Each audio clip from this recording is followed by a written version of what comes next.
Hi everyone. आप सुन रहे हैं बोल बंदे, जहाँ बातें होती है बिना कोई फिल्टर के। तो आज हम मिलने वाले हैं जाने माने नगर सेवक अविनाश बागवे जी से। Hello sir. नमस्ते, नमस्कार। जी सर, आपने लंदन यूनिवर्सिटी में पढ़ाई की है, इसके बावजूद भी आप आपका राजनीति का सफर कैसे शुरू किया? हालाँकि 2004 तक मेरा राजनीति से कोई ताल्लुकात नहीं था। यानी पिताजी राजनीति में थे, लेकिन मैं पॉलिटिकली ज़्यादा एक्टिव नहीं था। मेरा टेक्निकल बैकग्राउंड होने की वजह से इंजीनियरिंग का स्टडीज़ और स्पोर्ट्समैन होने की वजह से स्पोर्ट्स, ये दोनों की वजह से बिल्कुल ही वक़्त एक्स्ट्रा एक्टिविटीज़ के लिए नहीं था और मैं पॉलिटिकली कुछ भी एक्टिव नहीं था। लेकिन 2004 में जब मैं 2001 में लंदन में गया, वहाँ पर यूनिवर्सिटी ऑफ हर्टफोर्डशायर में मैंने एमएस की डिग्री हासिल की कंप्यूटर साइंस में। वहाँ पर जॉब करता था और एक एमएनसी कंपनी में। लेकिन 2004 में पिताजी को मदद करने के लिए, उनके एमएलए के इलेक्शंस के लिए उनको मदद करने के लिए मैं यहाँ पर 1 महीने की छुट्टी लेकर आया था।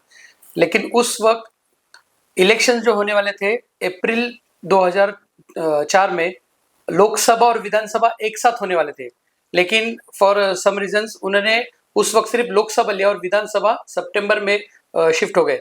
तो वो जो 4 महीने थे वो मैं वापस वहाँ पर गया नहीं था। उसी 4 महीने यहाँ पर था तो सोशल एक्टिविटीज में इन्वॉल्व हो गया, काफी लोगों के साथ काम में इन्वॉल्व हो गया। उस वक्त काफी परिवर्तन हो गया और हमारे फैमिली में भी एक इशू था, तो उसके वजह से वहां पर जाकर मैंने रिजाइन किया और फिर पॉलिटिक्स में मैंने एंट्री की और 2007 में पहली बार नगर सेवक महानगर पालिका से चुनकर आ गया। ओके। आपने आपके जीवन में कौन सी बड़ी चुनौतियों का सामना किया है और उससे आप कैसे उभर पाए? हालांकि मेरे जिंदगी में, निजी जिंदगी हो या पॉलिटिकल करियर हो, काफ़ी अप्स एंड डाउन्स थे, काफ़ी उसमें अलग अलग इश्यूज थे।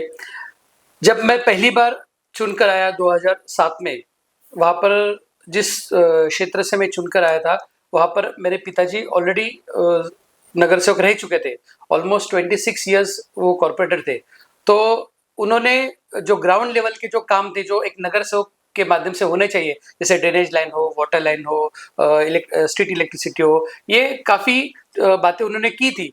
हमारे सामने जो मेन चैलेंज था कि अभी यहाँ पर जब बेसिक एमिनिटीज लोगों को मिल रही है, तो उनका लाइफ कैसा अपग्रेड किया जाए, उनमें कैसे बदलाव लाया जाए, उनका रहन सहन कैसे ऊंचा हो जाए, इसके माध्यम से काम करना बहुत जरूरी था। और उसके माध्यम से उनको रोजगार मिलना चाहिए, उनके शिक्षा में अच्छे माध्यम से प्रगति होनी चाहिए, इसके माध्यम से हमने काम किया। वो हालांकि बहुत बड़ी चुनौती थी और जाहिर सी बात है पिछले 2014 के बाद तो चुनौती तो खैर अलग लेवल पे ही हो गई है। जो सेक्युलर माइंड के और कांग्रेस पार्टी के और इस क्षेत्र के माध्यम से काम करते या इस विचारधारा के माध्यम से काम करते, उनको तो खैर अलग अलग लेवल की चुनौती का सामना करना पड़ता है। लेकिन वो सब चुनौती के साथ लड़कर हम यहाँ पर लोगों की सेवा करते, सभी समाज के और सभी धर्म के लोगों को साथ में मिलकर यहाँ पर हम काम करते हैं। ओके। वैसे एजुकेशन के बारे में मुझे कुछ पूछना था आपसे। आपने कहा था कि एजुकेशन और कुछ समस्याओं को लेकर आप लोग काम करते हैं। तो एक आम परिवार एक अच्छा एजुकेशन हासिल नहीं कर पा रहा है। आप इसमें क्या कहना चाहेंगे? जब मैंने चालू किया काम 2005 में, एक्चुअली माता एकता संगठन के पदाधिकारी के रूप में मैंने सोशल वर्क पहले चालू किया और 2007 में भी चुन किया था। तो ये 2005 से 7 तक मैंने देखा 2 साल कि काफी वक्त जो स्लम्स में होता है, एजुकेशन के लिए बच्चों को एक प्रॉपर इंफ्रास्ट्रक्चर नहीं होता है। अगर आप देखेंगे, nothing to this thing categorise somebody, लेकिन अगर अच्छे पार्ट में अगर जाएंगे पुणे के, आप अगर कोथुड़ में जाएंगे, सरकार नगर में जाएंगे, कोरेगांव पार्क में जाएंगे, वहां पर ऐसे फ्लैट्स होते हैं कि जहां पर बच्चा एक रूम में फ्लैट में अलग पढ़ाई करते रहता है। वहां पर सोसाइटी के क्लब हाउसेस रहते हैं, उनके अलग अलग एरियाज रहते हैं जहां पर बच्चे पढ़ाई कर सकते हैं। लेकिन ये स्लम्स में होता नहीं है। स्लम्स में अगर कोई समाज मंदिर भी हो तो किसी मंडल के ताबे में रहेगा, यहाँ पर कुछ चलते रहेगा। और स्लम में देखेंगे को एक के घर में आज किसी की शादी का रजा का चालू है, किसी की हल्दी चालू है, किसी का बर्थडे, कोई जयंती है, तो बड़े बड़े लाउड स्पीकर होते, तो लोगों को पढ़ाई करने का होता। तब हमने फिर जो यहाँ के स्लम्स के बच्चों के लिए उनके पढ़ाई के लिए एक जगह चालू की, अरुण कुमार वैद्य स्टेडियम में। वहां पर जो खेल कूद का मैदान है उसके साथ हमने उनको पढ़ाई के लिए भी, शिक्षा के लिए एक जगह चालू की। संत रोहिदास उद्यान रहेगा, यहाँ पर आनंदराव बागवे पर्यावरण उद्यान रहेगा, वहां पर हमने चालू किया।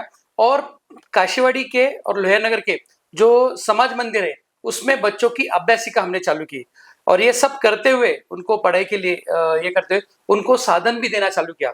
जब हमने देखा कि 10वीं और 12वीं के स्टूडेंट्स पढ़ाई करते समय जो एक्सपेक्टेड क्वेश्चनर रहेंगे या गाइड्स रहेंगे वो शेयर करते और काफी बार तो वैद्य शरण में हमने देखा कि कुछ बच्चे ऐसे ग्रुप स्टडी कर रहे और उसमें एक गाइड ऐसा फाड़ कर 3 लोग डिस्ट्रीब्यूट कर रहे और पढ़ाई कर रहे।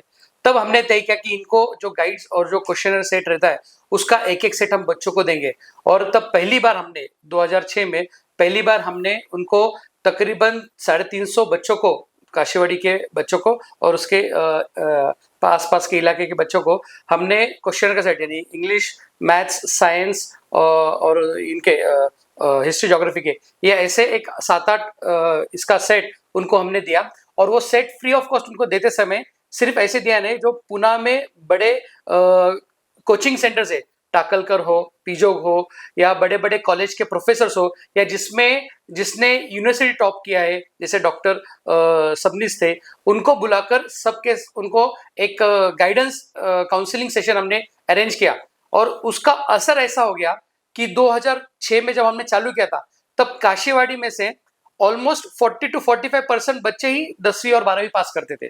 काफी कुछ एक सब्जेक्ट में फेल हो गया 2 सब्जेक्ट में फेल हो गया लेकिन आज अगर कॉर्पोरेशन के माध्यम से 10वीं और 12वीं के बच्चों को जो 85% से ज्यादा मार्क लेते हैं उनको स्कॉलरशिप मिलते हैं उसकी अगर आप लिस्ट देखेंगे तो काशीवाड़ी हमारे प्रभाग के बच्चे देखेंगे तो उसमें आपको तकरीबन एक 80 से 70 बच्चे दिखाई देंगे यानी 80 से 70 बच्चे 85% से ज्यादा मार्क ले रहे यानी जो पासिंग परसेंटेज 40-45% था आज वो 95 से ज्यादा हो गया है। 95% से ज्यादा बच्चे यहाँ पर 10th और 12th फर्स्ट अटेम्प्ट में ही पास होते हैं और काफी बच्चे फर्स्ट क्लास और 70% से ज्यादा पास होते हैं। ये इतने साल की हमारी मेहनत का नतीजा है। ओके, आप काशीवाड़ी से लेके कोथरूड तक इतना लोगों का या बच्चों का जो भी आप हेल्प करते हैं इतने स्पेसिमेन क्वेश्चंस आपने पेपर सेट किए वो लोगों के लिए, तो आपकी नजर में आज आम इंसान की सबसे बड़ी समस्या क्या है? अगर हम देखेंगे तो लगभग पुणे शहर हो महाराष्ट्र राज्य हो और देश की सबसे बड़ी समस्या आज बेरोजगारी है। बच्चे तालीम हासिल करते हैं बड़ी मुश्किलों का सामना कर कर तालीम हासिल करते हैं लेकिन ग्रेजुएशन के बाद उनको जॉब्स नहीं मिलती। काफी जॉब्स जो है अभी गवर्नमेंट सेक्टर में ही अगर देखेंगे काफी लोगों का जो इंक्लिनेशन होता है वो गवर्नमेंट सेक्टर में ही होता है कि हमको सरकारी नौकरी मिल जाए। उसका ही देखेंगे तो ऑलमोस्ट 60-65% उनका यहाँ पर डेफिसिट है कि जो गवर्नमेंट जॉब्स जो रहने चाहिए जितने लोगों को गवर्नमेंट ने एम्प्लॉयमेंट देना चाहिए उनको देते नहीं है। अभी उनके अलग रीजन है उनको बजट नहीं होता या उनका बजटरी प्रोविजन नहीं होता या उनके जो नॉर्म्स है उससे ज्यादा वो उनका रेवेन्यू का एक्सपेंडिचर हो रहा है तो उसलिए नहीं करते। लेकिन इसके अलावा जो प्राइवेट सेक्टर्स है वहां पर भी अगर देखेंगे because of the government policies काफी लोगों को जॉब मिल नहीं पा रहा है।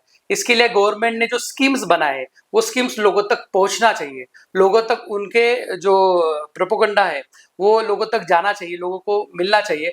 और प्राइवेट सेक्टर्स भी काफी बार की अभी पिछले 5-6 साल से अगर देखेंगे तो काफी पॉलिसीज के वजह से प्राइवेट सेक्टर्स के जॉब यहाँ पर चले गए। काफी लोगों ने अपने यूनिट्स बंद कर कर वहां पर शिफ्ट किए। तो इसके माध्यम से सबसे बड़ी समस्या अगर मुझे लगता है तो वो बेरोजगारी है। एजुकेशन के माध्यम से आपने अभी कुछ बातें की तो उसके बारे में मुझे कुछ पूछना है कि सोशल मीडिया आज के दौर में काफी ऊपर लेवल तक जा रहा है, यानी छोटी सी भी बात हम सोशल मीडिया पे डाल देते हैं तो काफी तरीके से वो फैल जाता है। तो आपका इस बारे में क्या कहना है, यानी आम जनता जो है किस तरह इस पर आवाज बुलंद कर सकती है? Social media is very effective tool और काफ़ी उसका अच्छे यूज़फुल लोगों के लिए भी उसका असर होता है। लेकिन अनफॉर्चुनेटली कुछ लोग सोशल मीडिया का मिसयूज़ अभी काफ़ी बड़े पैमाने पे कर रहे हैं। जैसे फॉल्स प्रोपोगंडा फिक्स करने के लिए, फॉल्स नैरेटिव लोगों में फैलाने के लिए या कम्युनल लोगों में जज्बात भड़काने के लिए, ये ऐसे बातों से काफ़ी लोग ये कर रहे हैं। तो मेरी इसके माध्यम से जितने भी हमारे भी लोग रहते हैं, हमसे जुड़े हुए लोग हैं, हम सबको वही बोलते हैं कि सोशल मीडिया का यूज़ हम अपने काम के लिए करो, अपने काम का अवेयरनेस करने के लिए करो, लोगों को कुछ बातें बताने के लिए, अवेयरनेस क्रिएट करने के लिए करो। ना कि लोगों में कुछ गलतफहमी फैलाने के लिए करो। तो उसके माध्यम से मेरी नौजवानों से भी गुजारिश है कि कुछ भी बात अगर अपने पास आती है, अगर कुछ कम्युनल वायलेंस का हो या कोई किसी पे किसी समाज के बारे में हो, तो पहले उसकी हकीकत जान लेना बहुत जरूरी है। ना कि मेरे दोस्त ने भेजा है, मेरे रिश्तेदार ने भेजा है तो वो सही होगा, ऐसा बोल के उसको इमीडिएटली आप फॉरवर्ड ना कीजिए। उसको पहले परखिए, देखिए। लेकिन अगर किसी अच्छा काम का हो, जैसे कुछ इंफॉर्मेटिव हो, मेडिकल फील्ड में का कोई इंफॉर्मेशन हो, स्पोर्ट्स फील्ड का कोई इंफॉर्मेशन हो, या एजुकेशन फील्ड का कोई इंफॉर्मेशन हो, या गवर्नमेंट के स्कीम्स के बारे में कुछ हो, मालूमात के लिए हो, तो आप जरूर आगे लोगों तक पहुंचाओ। लेकिन किसी का अगर बुराई हो तो उसको आप आगे ना भेजें, आप उसको फिल्टर करें। यही मेरी नौजवानों से गुजारिश है, क्योंकि सोशल मीडिया जितना हम अच्छे काम के लिए यूज करेंगे उतना उसका असर अच्छा भी हो सकता है। और ये एक बड़ा एग्जाम्पल कोरोना के वक्त, कोविड के वक्त हमने देखा है कि सोशल मीडिया और ऑनलाइन प्लेटफॉर्म के माध्यम से लोगों तक हम अच्छे तरीके से पहुंच सके, उनको काफी बातें बता सके और उनके उस माध्यम से उनके जीवन में परिवर्तन ला सके। तो उसका अच्छा असर भी है। तो लोगों ने सोचना चाहिए कि how we have to use it. That's right sir. Sports के बारे में कुछ पूछना था। हमने ऐसे सुना था सर कि आप स्पोर्ट कम्युनिटी के आप चेयरमैन रह चुके हैं, तो आज की जनरेशन काफी पीछे है स्पोर्ट्स को लेके, तो इसके बारे में आप कुछ कहना चाहेंगे? मैं आपकी बात से पूरी तरीके से सहमत नहीं हूँ, क्योंकि इंडिया में काफ़ी टैलेंट है स्पोर्ट्स का। और मैं खुद स्पोर्ट्स पर रह चुका हूँ। मेरा भाई भी नेशनल प्लेयर था, मैं भी नेशनल प्लेयर रह चुका हूँ। मेरे स्पोर्ट्स में 11 नेशनल टूर्नामेंट्स खेले हैं, उसमें के 6 में मुझे मेडल है, फुटबॉल और एथलेटिक्स दोनों इस फील्ड में। और जब तक मैं स्पोर्ट्स करता था 1998-99 तक, तब तक हम एज अ स्पोर्ट्समैन उस फील्ड में काम करते थे।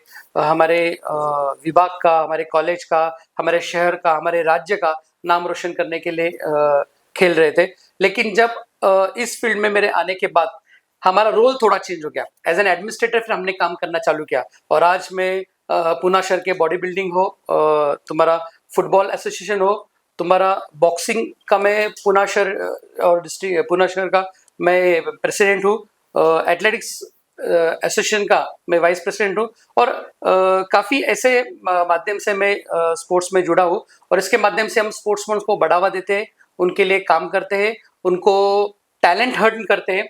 जैसे 2005 से लेकर आज तक हर साल हमारे अरुण कुमार वैद्य स्टेडियम में हम बॉक्सिंग के समर और विंटर कैंप्स करते हैं, और इसके माध्यम से बच्चों को फ्री ऑफ कॉस्ट उनको 1 महीना तालीम दी जाती है बॉक्सिंग की। और उसके माध्यम से अगर स्लम्स में कोई बच्चा हो, तो अगर अच्छी तरीके से उसका टैलेंट हमको नजर आए तो उसको हम प्रमोट भी करते हैं। और इसका सबसे बेस्ट एग्जाम्पल अगर है तो हमारे काशीवाड़ी में एक सलून था, हमारे हजाम भाई थे, तो वो उनके बच्चे को कि बड़ा नटखट है उसको कैंप में लाओ, और उन्होंने समर कैंप में उसको लाया, और सलमान शेख उसका नाम था। वो लड़के को अच्छा उसका टैलेंट था, तो उसको हमने प्रमोट किया, उसको थोड़ी बहुत जितनी हो सकती मदद की, और उस बच्चे ने भी पूरी ताकत से, मेहनत और लगन से काम किया, जिसके माध्यम से वो बाद में नेशनल प्लेयर बन गया, इंटरनेशनल प्लेयर बन गया। उसको महाराष्ट्र का छत्रपति पुरस्कार मिल गया, और आज वो रेलवेज में काफी बड़े ओहदे पर कलेक्टर टीसी बोलकर काम भी करता है, और इसके माध्यम से वो अपना परिवार का और अपने समाज का नाम रोशन कर रहा है। ऐसे काफी एग्जाम्पल्स है। हमारा जो क्रांतिवीर लवजी वसंत साळवे प्रतिष्ठान, उनका जो लवजी वसंत बॉक्सिंग क्लब है, उसके माध्यम से ऑलमोस्ट 500 to 600 प्लेयर्स नेशनल और स्टेट मेडल विनर्स है। उसमें के 100 तो ऐसे उनको इंटरनेशनल मेडल भी है। 3 बच्चे वहां पर प्रैक्टिस करके, ट्रेनिंग करके उनको छत्रपति पुरस्कार मिला है। आज महाराष्ट्र का छत्रपति पुरस्कार ये किसी को भी नहीं मिलता, उसके लिए काफी टूर्नामेंट्स जीतना पड़ता है, नेशनल इंटरनेशनल लेवल पर अच्छी तरीके से उनको आपको परफॉर्म करना मांगता है। गिरीश पवार एक पहला बंदा था, फिर सलमान शेख था, और अभी हाल में रेनॉल्ड जोसेफ, उसको भी यहाँ पर छत्रपति पुरस्कार यहाँ पर मिला हुआ है। और जो बच्चे यहाँ पर ट्रेनिंग मिलते हैं वो काफी सब स्लम्स में थे। अभी वहाँ पर हमारा लवजी कराटे एकेडमी है, उस लवजी कराटे एकेडमी में अली सैयद नाम का हमारा एक लड़का है, जो खुद एक पहले कराटे का प्लेयर था। उसने बाद में लवजी कराटे एकेडमी चालू किया, और काफी बड़े पैमाने पर उसने 100 से 150 स्टूडेंट्स उसके पास अभी यहाँ पर ट्रेनिंग लेते हैं, और उनको स्टेट और नेशनल लेवल के टूर्नामेंट वहाँ पर उनमें वो पार्टिसिपेट करते हैं और जीतते भी है। हमारा लवजी फिटनेस सेंटर है, उसके माध्यम से कई बॉडी बिल्डर्स जो काशीवाड़ी, लोहियानगर, गंजपेट, राजेवाड़ी, हरकानगर, गुलटेकड़ी, इसी सब स्लम्स के माध्यम से यहाँ पर उनको ट्रेनिंग हासिल मिलकर और काफी अच्छे लेवल की ट्रेनिंग उनको कोचिंग मिलकर वहां पर वो परफॉर्म करते हैं। और इसका एक सबसे बड़ा एग्जांपल मल्लेश धनकर यहाँ पर है, जो 6 नंबर की कॉलोनी गंजपेट में यहाँ पर रहता था और उसके पिताजी बीमार थे, घर में कोई काम करने वाला नहीं, तो गंजपेट से साइकिल लेकर वहां पर पोस्टर्स लेकर वहां पर जो गम्स लेते हैं वो लेकर वडगांव शेरी तक रास्ते में जाकर पोस्टर चिपकाता था और ऐसे कर कर काम करता था। और उसके बाद हमारे जिम में आकर एक्सरसाइज और वर्जिश करता था। उसको मदद कर कर वहां पर जब कोच थे कैलाश जी चवरकर, मुराद सर थे, इन्होंने सबने उनको ट्रेनिंग दी और वो बंदे ने खुद मेहनत कर कर उसकी काबिलियत के माध्यम से उसने मेहनत कर कर ना कि पूना शहर का पूना श्री किताब जीता, महाराष्ट्र श्री किताब भी जीता, नेशनल टूर्नामेंट्स भी खेला और आज कॉर्पोरेशन में वो हेल्थ डिपार्टमेंट में बड़ा अफसर है। तो ये ऐसे लोगों को प्रमोट करना, यानी सिर्फ एक ग्राउंड बनाना या एक टूर्नामेंट लेना और कहना हम स्पोर्ट्स को मदद करते हैं, ऐसा नहीं। हमारे वालिद पिताजी रमेश दा बागवे साहब के माध्यम से, हमारे संस्था के माध्यम से हम 2005 से लेकर आज तक तकरीबन जब से मैं इस काम में, मेरे पहले से ही वो 1980 से काम कर रहे, लेकिन जब से मैं आया हूं तब से हमारे बड़े पैमाने पर हमने स्पोर्ट्स को बढ़ावा देने की कोशिश की है। ओके सर, आपका विजन क्या है 5 सालों के लिए, अपने वार्ड के लिए, समाज के लिए? हालांकि हमने जो काम चालू किए है उसको थोड़ा सा बड़े पैमाने पर हमारे प्रभाग के माध्यम से और पुणे शहर के माध्यम से करना बहुत जरूरी है। उसमें सबसे बड़ी बात यह है कि सोनेने हॉस्पिटल जो हमने चालू किया था, it was a big mega project. जो सोनेने हॉस्पिटल पुणे शहर में पीएमसी का मैटरनिटी होम पहले था और छोटे पैमाने पे था, जहाँ पर मेरा खुद जन्म वहां पर हो गया है और काफी लोगों का वहां पर जन्म हो गया है। तो उसमें बहुत ही सुविधाएं कम थी, तो हमने, जगह बड़ी थी, सुविधाएं कम थी, तो हमने कॉर्पोरेशन से बात कर कर हमने जो तब के हेल्थ डिपार्टमेंट के जो चीफ थे डॉक्टर एस टी परदेशी थे, हमारे तब के आयुक्त थे महेश पाठक जी, उसको उनकी विजिट वहां पर करवा कर एक बड़ा मेगा प्रोजेक्ट चालू किया और सोनेन हॉस्पिटल का रीडेवलपमेंट चालू किया। इसके माध्यम से आज बड़ी इमारत वहां पर खड़ी है, जहां पर सिर्फ 30 और 40 बेड थे, आज वहां पर ऑलमोस्ट 140 बेड्स है। And I am very proud to say कि पूरे कोविड के वक्त पूरे पूना डिस्ट्रिक्ट में अगर गवर्नमेंट का कोई maternity home exclusively for only Covid patient और फॉर ओनली फीमेल्स और न्यूबॉर्न बेबीज ले था तो वो सोनेन हॉस्पिटल था। और पूरी पुणे जिला से लेकर सब लोग वहां पर आकर उन्होंने उस सुविधा का लाभ लिया। आज उस सोनेन हॉस्पिटल को बड़ी तादाद में बढ़ाना है, उसमें काफी हमको चेंजेस लाने हैं, वो करना है। और सबसे एक बड़ी बात एजुकेशन के माध्यम से हमने यहाँ पर जो किया वो एमपीएससी और यूपीएससी स्टूडेंट्स के लिए एक ट्रेनिंग सेंटर चालू किया। अगर आप देखेंगे जो बड़े बड़े स्टडी सर्कल्स है, जो कोचिंग क्लासेस है, आज हम देखेंगे तो पूना में लगभग पूर्ण महाराष्ट्र से लेकर बाहर से अलग अलग गांव और जिले से लेकर ऑलमोस्ट 12 to 15,000 स्टूडेंट्स यहाँ पर पूना में एमपीएससी और यूपीएससी की पढ़ाई के लिए आते हैं। और उसका रेट अगर देखेंगे पासिंग रेट तो काफी कम है, लेकिन उसकी सुविधा, उनको रहना, उनका खाना पीना और जो स्टडी सर्कल के वक्त उनको जो क्लासेस होते हैं वहां पर उनको मंथली 8 से 10 हजार रुपए उनको चार्ज करते हैं। और काफी गांव के बच्चे ये अफोर्ड नहीं कर पाते कि उनका रहने का पैसा अलग, खाने का पैसा अलग, और ऊपर से सिर्फ वहां पर पढ़ाई करने के लिए 7 और 8 हजार महीने का भरे तो उनका एफर्ट नहीं होता। तो इसलिए हमने यहाँ पर फ्री ऑफ कॉस्ट वो ट्रेनिंग सेंटर चालू किया and I am very proud. उसके लिए ट्रेनिंग सेंटर चालू करने के लिए मैं आभार मानूंगा डॉक्टर सौरव राव साहब का। वो जब आयुक्त थे पुणे शहर के, तभी उन्होंने, जब मैंने ये आइडिया रखी तो उन्होंने कहा कि बड़ी अच्छी बात है, क्योंकि पुणे में जितने भी नगर सेवक और उनके माध्यम से बनाए हुए एमपीएससी यूपीएससी ट्रेनिंग सेंटर्स है वो प्राइवेट संस्था को दिए है। ये हमारे यहाँ पर जो बना है वो पहला ऐसा है जो पीएमसी के माध्यम से चलाया जाता है, इन हाउस चलाया जाता है, और पीएमसी के जो बचत गट के महिला और सोशल वेलफेयर डिपार्टमेंट है उसके माध्यम से चलाया जाता है। और वो यहाँ पर हम करते हैं और उस स्टडी सेंटर में पढ़ाई कर कर ऑलमोस्ट 10 लोगों को डिप्टी कलेक्टर, जिला तहसीलदार और इस लेवल के लोगों को पोस्टिंग मिली है, उन्होंने पास किया है। और अभी हाल ही में पिछले साल स्नेहल राठौड़ जो है जलगांव के, लेकिन यहाँ पर पढ़ने के लिए आए थे, वहां पर पढ़ाई कर कर उन्होंने आईएएस की एग्जाम पास किए और वो हमारे उस सेंटर में पास करके हुए पहले आईएएस यहाँ पर बने स्नेहल राठौड़, इसका मुझे अभिमान है। Very nice sir. क्या आप किसी स्पेसिफिक स्कीम या बजट एलोकेशन के लिए काम कर रहे हैं सर? स्पेसिफिक स्कीम या एलोकेशन? एलोकेशन। नो, एक्चुअली अभी मार्च 2022 से पीएमसी में तो there is no public representative, वहाँ पर तो एडमिनिस्ट्रेटर ही है।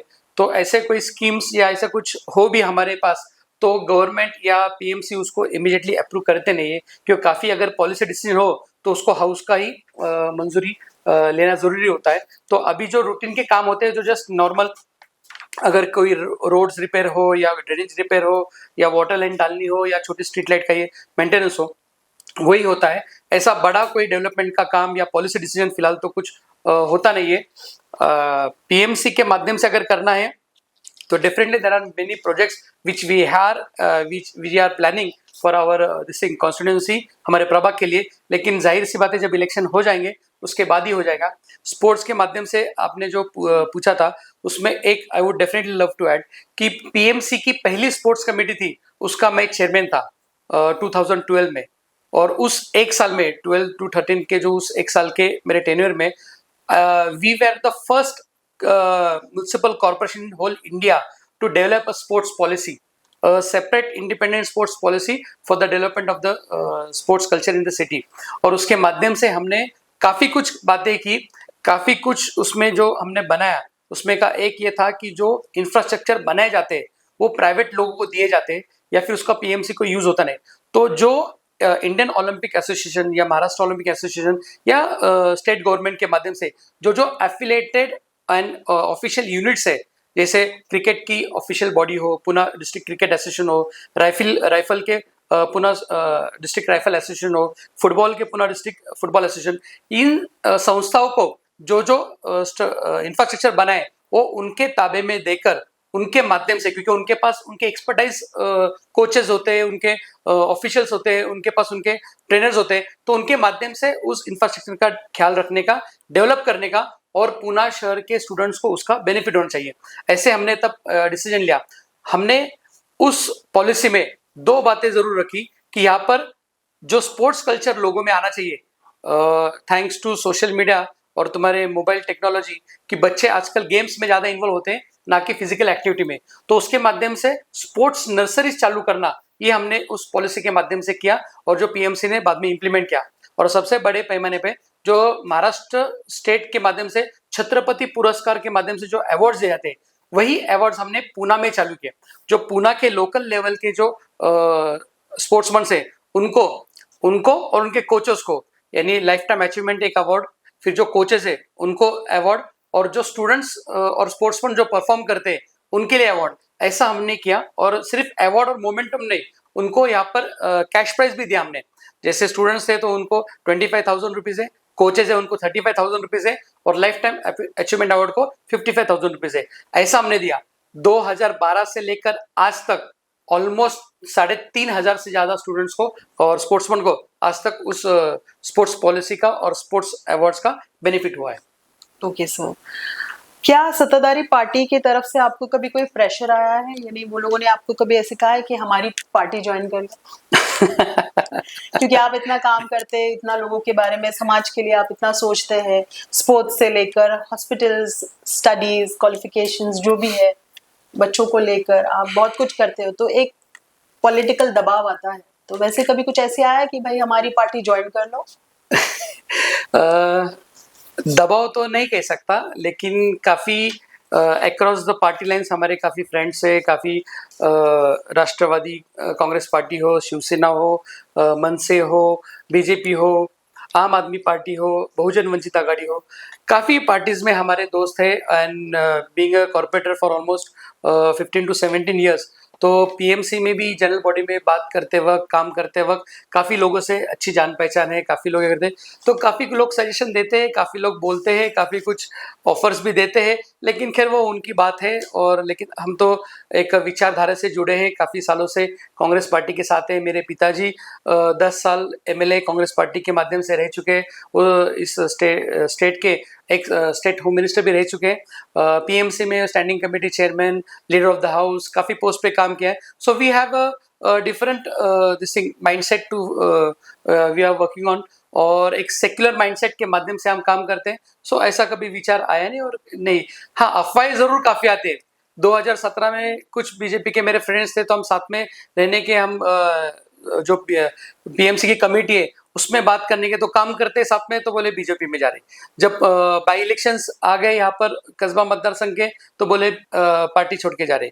2017 के इलेक्शन है पीएमसी के, तो काफी लोगों ने कांग्रेस पार्टी छोड़ी, तो बोले पार्टी छोड़े। तो ऐसे अफवाह रहती है, लेकिन उसका कोई असर होता नहीं हम पर, because we our focus is quite clear and we are in a good intention to work for the betterment of the society with a secular mindset. तो ऐसी कुछ बातें में ये नहीं है, लेकिन ऐसा कोई किसी से दबाव कभी आया नहीं। ओके। अब एक ऐसा सवाल है, जैसे अभी सुन रहे हैं कि कांग्रेस काफी डाउन टूवर्ड्स जा रहा है, तो क्या आपको लगता है कांग्रेस पार्टी फिर से उभर सकती है? हालांकि ये जो परसेप्शन है वो मीडिया के कुछ लोगों ने बनाए हुए हैं। अगर आप कांग्रेस पार्टी का डाउनफॉल देखेंगे तो डेफिनेटली 2014 में कांग्रेस पार्टी को एक सेटबैक मिला, और उसके माध्यम से देश में बीजेपी का यहाँ पर गवर्नमेंट आ गई। लेकिन अब 2014 से 2019 और अभी 2024 का अगर आप कांग्रेस पार्टी के सीट देखेंगे तो उसमें इम्प्रूव ही हो गया है। उनमें उनके एमपीज वो बढ़े हुए, और इसी माध्यम से कांग्रेस पार्टी का एक अच्छा वातावरण, जैसे थैंक्स टू राहुल जी गांधी, उन्होंने भारत जोड़ो यात्रा के माध्यम से पूरे देश में एक कांग्रेस की एक लहर वापस फिर से उन्होंने लाई है। लेकिन मीडिया के कुछ लोग जरूर बताते हैं कि नहीं, कांग्रेस पार्टी का कुछ नहीं चल रहा है। आप देखो, अगर आप देखेंगे कि जो एनआरसी और सीए के जो उन्होंने कायदे लागू करने थे, वो राहुल जी ने संसद में उसके माध्यम से आवाज उठाई, लोगों ने उनको सपोर्ट किया, उनको रुकवा दिए गए। जो फार्मर्स के लिए जो उन्होंने कानून लाए थे, उसके बारे में राहुल जी ने आवाज उठाई, उसके बारे में उनको सरकार को उनके वो पीछे लेने पड़े और रुकाने पड़े। आज जो कांग्रेस पार्टी जो मुद्दा लेकर आगे बढ़ती है, सरकार को वो सुनना ही पड़ता है, और इसके माध्यम से कांग्रेस का अच्छा यहाँ पर प्रदर्शन रहा है। तो definitely Congress is going to come back again. और लोकल लेवल की बात अगर करें तो पुणे शहर है, राज्य में डेफिनेटली कुछ बातें हैं कि कांग्रेस के इंटरनल कुछ बातें हैं, वो तो हर पार्टी में होते हैं, लेकिन आई एम श्योर कि कांग्रेस पार्टी एक बड़ी ताकत से वापस उभर कर आएंगी और वापस यहाँ पर लोगों की, जनता की सेवा में वापस पावर में आ जाएगी। ओके सर, जैसे आजकल ईवीएम मशीन्स के बारे में काफी सुनाई दे रहा है, तो क्या आपको लगता है हमारी देश की जो ईवीएम मशीन है वो सही नहीं है? प्रैक्टिकली अगर बात करें तो डेफिनेटली ईवीएम मशीन्स में काफ़ी गड़बड़ी होती है। बीइंग अ सॉफ्टवेयर इंजीनियर मैं खुद उसको बोल सकता हूँ कि there are an number of programs which we can built in a software chip, और वो ईवीएम के माध्यम से कर सकते हैं। काफ़ी बातें हैं, उसको ईवीएम को हैक करने के कई तरीके हैं, और वो सब तरीके आई एम श्योर कि काफ़ी लोग उसका इस्तेमाल करते हैं। मेरा सिर्फ यही मानना है कि we live in a democratic country. तो डेमोक्रेटिक कंट्री में our constitution says our government is for the people, by the people and of the people. So उस माध्यम से अगर गवर्नमेंट के ऊपर अगर आम लोगों में अगर कुछ शक है, कुछ शंका है, तो ये सरकार का दायित्व है कि उन्होंने उस शंका का निरसन करना मांगता है, उनके डाउट्स क्लियर करना मांगते हैं। आज इतनी बड़ी तादाद में, आज बीजेपी को छोड़कर अगर सब पार्टियां इलेक्शन कमीशन के पास जा रही है कि आप ईवीएम को बंद करो, तो वो उनको सुन क्यों नहीं रही है? अगर वो टेक्नोलॉजी का दाखला दे रहे तो हमारे देश से कई गुना आगे टेक्निकली और डेवलप कंट्रीज हैं, जैसे यूएसए हो, अमेरिका हो, जापान हो, जिनके टेक्नोलॉजी, जिनके ईवीएम्स हमने इंपोर्ट किए, वो लोग बैलेट पेपर पर चुनाव लेते हैं, तो हम क्यों नहीं लेते? कहा जाता है कि ईवीएम के माध्यम से चुनाव फास्ट होते हैं, बैलेट पेपर से गिनने को दिक्कत आती है। वैसे भी ईवीएम्स के माध्यम से चुनाव करते हो वो एक साथ किधर करते हैं? अगर आप देखेंगे महाराष्ट्र में 5 स्टेजेस में चुनाव हो गए, यानी अगर एक फर्स्ट स्टेज में जहां पर चुनाव होता है तो रिजल्ट आने तक ऑलमोस्ट 1 महीना जाता है। तो 1 महीना अगर तुम चुनाव के रिजल्ट्स अगर वहां पर रखेंगे, बैलेट पेपर्स वहां पर बैलेट बॉक्सेस वहां पर रखेंगे, तो फिर कैसे उस ईवीएम का तुमको ये होगा, फायदा होगा? उसके साथ ईवीएम मशीन का जो वीवीपैट के जो मशीन्स है, उसके जो पर्ची है, ना उसको गिना जाता है, ना लोगों को दिखाया जाता है, ना लोगों को दिया जाता है, तो फिर कैसे लोगों का विश्वास होगा? और सामने कितने बार लोगों ने प्रूफ किया है, ऑन एंड ऑफ कितने बार लोगों ने प्रूफ किया है कि उसका। और अभी कल ही परसों राहुल जी ने इतनी बड़ी सॉलिड प्रूफ देकर कहा है कि इलेक्टोरल वोटर्स में गड़बड़ी करके करते हैं। तो ऐसे बातें, क्योंकि वो गड़बड़ी कब करते हैं कि अगर बोगस वोटर्स उन्होंने एनरोल किया है तो इलेक्ट्रॉनिक वोटिंग मशीन के माध्यम से कितने वोट्स डाले गए बताते ही नहीं। बाद में अचानक जो फिगर देते कि इतने वोटिंग हो चुके, लेकिन बैलेट पेपर हो तो फिजिकली आदमी वहां पर आना चाहिए, आना पड़ता है, और इसके माध्यम से बैलेट पेपर पे ही चुनाव हमारे देश में होना बहुत जरूरी है, ये मेरा मानना है। ओके सर, अब जैसे हम सुन रहे हैं कि जो इलेक्शन है महानगर पालिका के पोस्टपोन होते जा रहा है, तो इसके बारे में आपका क्या कहना है? ये definitely it's very unconstitutional thing, क्योंकि ऐसा कभी होता नहीं।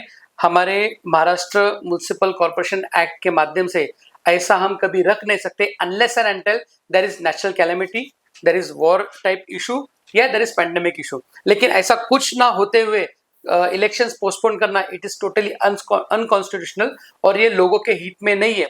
और हालांकि पहले कुछ वक्त लोगों को लगा कि नहीं, अभी प्रशासन राज है तो हम हमारा काम नगर सेवक के बिना कर सकते हैं, हम डायरेक्ट ऑफिसर लोग को जाकर मिलकर हमारा काम करवा सकते हैं, ये लोगों को लगा था। लेकिन पहले 4 महीने में, 6 महीने में उनको समझ गया कि ये सब उनका वहम था। आज लोगों को इतनी दिक्कतों का सामना करना पड़ता है, इनके प्रॉब्लम्स फेस करना पड़ता है कि कोई भी ऑफिसर, एक आध दूसरा ऑफिसर जो काम करता ठीक से रहेगा, वो उसको छोड़कर कोई भी ऑफिसर उनका कॉग्निजेंस लेता नहीं। लोग बोल बोलकर थक कर परेशान हो जाते हैं। छोटे से छोटे मसले, ड्रेनेज के हो, पानी के हो, यहाँ पर हल नहीं होते, और इसके लिए ये इट इज वेरी अनकॉन्स्टिट्यूशनल। और ये सिर्फ और सिर्फ सरकार में जो बैठे हुए लोग हैं वो डर रहे हैं कि अगर अभी हम चुनाव लेंगे तो हम यहाँ पर हार सकते हैं, लोकल बॉडीज में हमारा हम जीत नहीं सकते। इस डर के माध्यम से वो इलेक्शन पोस्टपोन करते जा रहे हैं। लेकिन चाहे कितने भी देर पोस्टपोन करे, जब भी इलेक्शन हो गए इसका जवाब उनको देना पड़ेगा। ओके सर, मेरा आखिरी सवाल आपसे ये है सर कि हमारे जो व्यूवर्स है, वो जो आम जनता है, उनके लिए आपका कोई एक छोटा सा एक मैसेज, एक संदेश, ऐसा संदेश जिससे हमारी देश की जो आवाम है वो भी उभर जाए। जरूर मैं लोगों से कहना चाहूंगा कि चाहे आपके सामने कितनी भी बड़ी सियासती ताकत हो, कितने भी बड़े पॉलिटिकल लीडर्स हो, लेकिन अपनी बात उनके सामने रखने से कभी डरना नहीं, कभी हिचकिचाना नहीं। क्योंकि अभी काफी बार ये होता है कि अगर कोई ऑपोजिशन का लीडर बात करता है तो लोग उसको पॉलिटिकल एंगल से देखते हैं। भले ही वो लोगों के माध्यम से लोगों के सवाल अगर बताते होंगे, लेकिन फिर भी उसको एक अलग पॉलिटिकल एंगल से देखते हैं। एंड अनफॉर्चुनेटली अगर वो किसी स्पेसिफिक कम्युनिटी का हो तो उसको कम्युनल एंगल से देखते हैं। तो इसलिए लोगों ने अपनी बात रखना चाहिए, ये तुम्हारा हक है, ये तुम्हारा कॉन्स्टिट्यूशनल अधिकार है कि जब भी इलेक्शन हो तुम्हारे मसले को अपने सामने रखना चाहिए। जो भी आपके सामने जब भी चुनाव के लिए कोई भी लीडर आए, अगर वो कॉर्पोरेटर रह चुका है तो उसको पूछना चाहिए कि पिछले 5 साल में उन्होंने क्या काम किया, किस माध्यम से काम किया। हमारे इलाके का भले डेवलपमेंट के काम ऊपर नीचे होते हैं, क्योंकि जो रूलिंग पार्टी है उनको ज्यादा फंड्स मिलते हैं, जो ऑपोजिशन उनको कम फंड्स मिलते हैं, तो काम के माध्यम से ऊपर नीचे हो सकता है। लेकिन हमारा सोशल बैलेंस रखने के लिए, हमारा सोशल एनवायरनमेंट अच्छा रखने के लिए उन्होंने क्या काम किया, यहाँ पर क्या उन्होंने लोगों के हेल्थ के लिए, लोगों के एजुकेशन के लिए उन्होंने क्या काम किया। और सबसे बड़ी बात, as a corporator you are not responsible for only for your ward, you are responsible for whole city. तो हमारे शहर के लिए तुमने ओवरऑल डेवलपमेंट के लिए क्या काम किया, शहर के जो प्रॉब्लम्स है उसको हल करने के लिए क्या काम किया, ये सवाल उनको पूछना बहुत जरूरी है।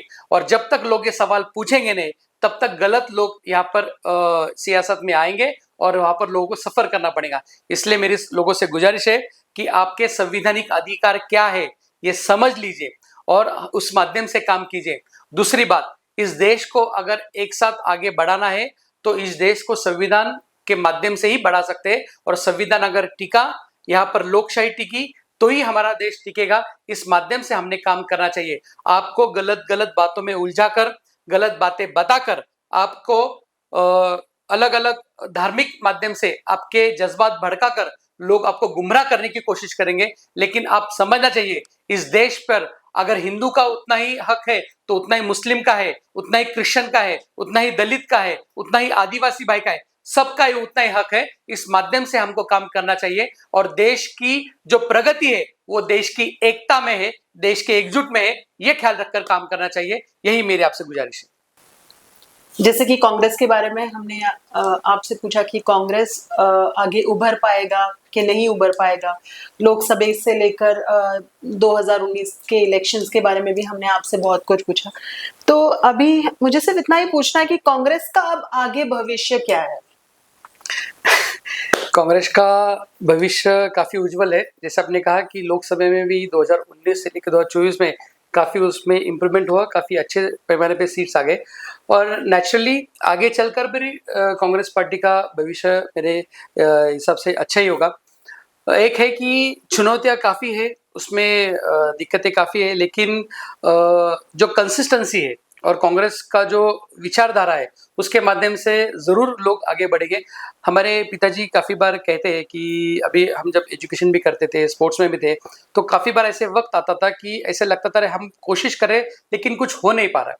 तो वो जो हमको बोलने के वो हम याद रखने के, तब उन्होंने कहा था कि अपनी काबिलियत पर आप यकीन कर कंसिस्टेंटली मेहनत करते रहो, आपको फल जरूर मिलेगा।